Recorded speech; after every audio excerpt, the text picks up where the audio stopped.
also expanding upon that, like being able to listen and jump in and solve problems and be willing to look for those problems is like a very valuable skill. And Yes. you previously said that a really underappreciated skill of event organizers is being able to organize all that chaos during a live event, especially when something goes wrong.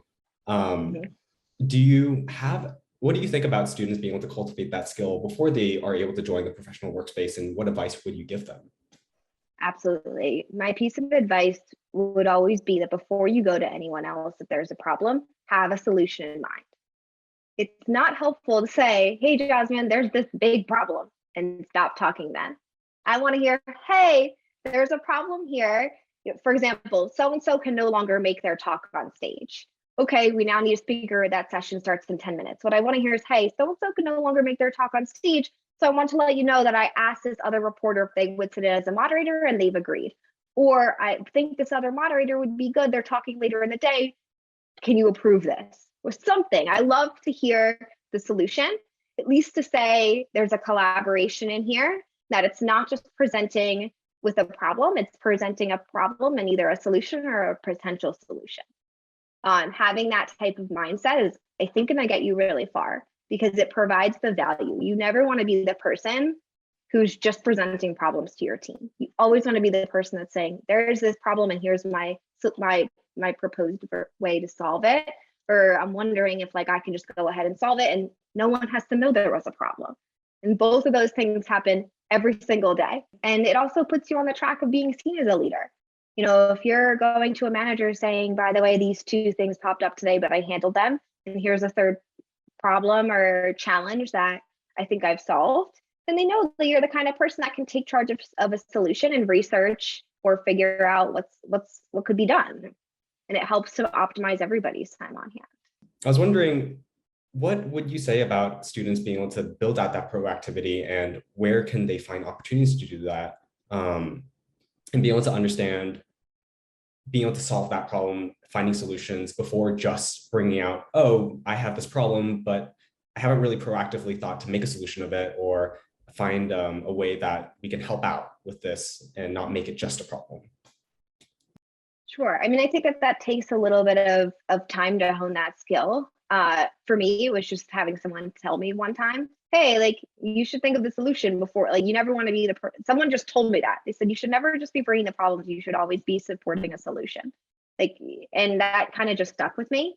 I think as far as when you're early on in your career, if you're just starting out at university, there's a few ways that you can get involved. And I think whether it's seeing if you can work in any of the available on-campus offices, or see if there's a way that you can get involved in student government, if there's nearby businesses that you might be able to do like part-time work at, just getting that experience where maybe it's not like a true business internship, but it's an opportunity to work in an office environment, work inside of a team, and just start to hone those skills as being a part of an organization that has moving pieces and needs to react to them.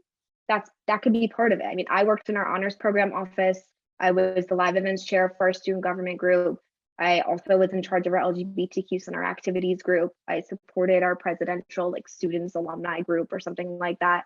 All of those different opportunities helped me just again to kind of understand how to interact with other people and just be supportive to the environment that I was in. Well, one thing I think that is obviously hypercritical in any part of your life, but probably even more so in events, is sponsorship. Mm-hmm. And so that's obviously not many college courses about, sponsorship 101.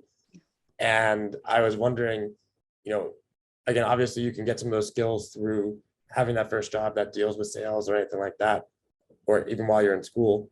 But are there other ways that someone who's going to be in events management, like to hone that sponsorship ask or skill set as well? Oh, that's a really great question. How to hone a sales skill set is difficult. There's a ton of amazing books about it. There's a lot of great like YouTube videos and online courses on sales, because you're right, it's often people that have been in a sales role for a while that are then giving back and like recording content or putting out educational content on it, where you can find a lot of good insights. Really the main thing that I tell everybody about sales is it's just about listening and how quickly can I solve the problem that you have. what's the straightest line between point A and point B? Like, what is your pain point, right? So you need to listen to do that. A lot of people will get on the phone and be like, let me tell you about this great thing that I have to give you. Wrong. It's, hey, so-and-so, tell me what's going on. What are you looking to do? Who are you looking to get in front of? What's your target audience? What does your growth look like? Are you looking for talent? Are you looking for investors? What do you need? And then you sit back and you hear them, you let them talk, and then you step in and you explain to them why, or maybe why not, your organization can provide value for them and how. I've probably sold, if I do the math, like 1,400 startup exhibitor booths over the course of my career across 4 different markets globally. Never once have I gotten on the phone and said, hey, so-and-so, I think you should take this booth at Tech Day and exhibit because it's great. We have 75,000 people and 1,000 investors, which is not a word, like, and media. Like, I say, tell me about what your startup wants. And then I only focus on what about Tech Day is interesting to them. If they're only interested in talent, I only talk about talent. If they're only interested in investors, I'll talk about how we have investor speed dating and so on and so forth. You have to listen. I don't know, honestly, how to tell you how to hone that in. Like, if you can get an internship where you're in a sales department or doing like cold calling, everyone thinks it's a really hard thing to do, and it is, but it's the best way to learn by doing the repetition. So besides that and listening to YouTube courses and like just kind of reading up a little bit on it, those are really the main things you can do if your college doesn't offer any courses on sales. And even if they do, you probably want to take them with a grain of salt. And I think one of the key parts you mentioned there is about experience is it also comes down to building community and relationships. And so I guess how, for someone who's interested in the event space, how do they kind of, any tips or tricks that you've learned to kind of drive that engagement, build that community? Because obviously an organic community is way better than a non-one. For sure. So I'm going to look at it in the lens of if you're watching this and you're hoping to get a job, a little bit different, I think, than maybe how I currently build out the community. But it's all about being active on social media, whether it's joining LinkedIn groups, Facebook groups, meetups, putting yourself out there. A lot of universities program around events with business speakers or founders or people that come to the school just to share their story. So the more that you can get yourself out there in those communities where there's other like-minded people or people that are in your field and chatting with them, striking up a meaningful conversation, and then following up with them over email. So great to meet you. Would love to stay in touch, connecting with them on LinkedIn.